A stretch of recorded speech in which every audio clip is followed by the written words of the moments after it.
যতই যাই চাকরি করেন, যতই MBBS হন, যতই যাই করেন, নিজের রান্নার মজাই আলাদা। আমি নিজে রান্না আইছি, নিজের সবজিটা অনেক সুন্দর না? এখন শীতের সব তাজা সবজি সব আমি এখন এটা রান্নি আমি নিজের লেগা। এইটাও একটা শখের ভিতরে পড়ে রান্না করা। এটা অনেক সুন্দর একটা সবজি, রান্না সব কমপ্লিট, খালি রান্না। ধন্যবাদটাও আছে। আর এখানে রাইন্দা দিয়ে গেছে কি আজকে দেখাই, 1 পিস মাছ, আর কি মুরগি বাসি মুরগি বোনা, এরপরে লগা পেঁয়াজ। বাসি মুরগিটা খায়ালাইস, এটাও মুরগি দিয়া লাউ দিয়া, হ্যাঁ এটা হ্যাগো তরকারি। তারপরে ভাত, আর এইখানে হয়েছে মাগুর মাছ বোনা, অল্প, বেশি না, আমরা অল্প অল্প খাই, অল্প অল্প করে রান্না করা। তো এখন আমি সবজিটা রান্নবো আর ভিডিও করবো আপনাদের।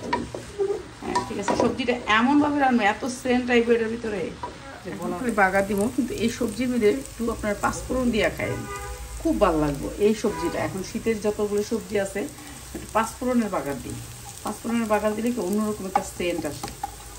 আমি একটু অল্প তেল দিছি তো, জন্য তেলটা একটু কম, আমি এটা একটু বাগার দিই, পাঁচফোড়নটা একটু হলে দিয়ে দিই, বুঝছেন। আর এই যে কাঁচামরিচ সবজি আমার সিদ্ধ হয়ে গেছে, একেবারে সিদ্ধ।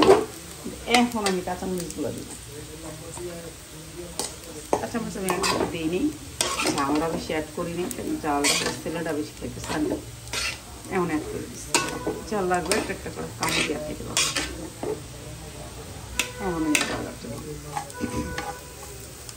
এটার অনেক সুন্দর একটা সেন্ট। এই তো সবজি আমি সবসময় এইভাবে রান্না করি, একবারে হোটেলের স্টাইলের মতো মজা আমারটা। পাঁচফোড়নটা দেওয়ার পর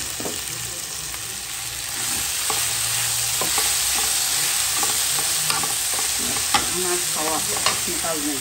আমি নিচ্ছি এখন অনেকগুলো ভাত আর 1 গাদা সবজি, অনেক ভাত। এখানে ভাত একটু অল্প কিন্তু সবজি বেশি, অনেক সবজি নিলাম। সে সবজি খাবো নিজের হাতের খাওয়ানটাই স্বাদ আলাদা, সেন্টই অন্যরকম।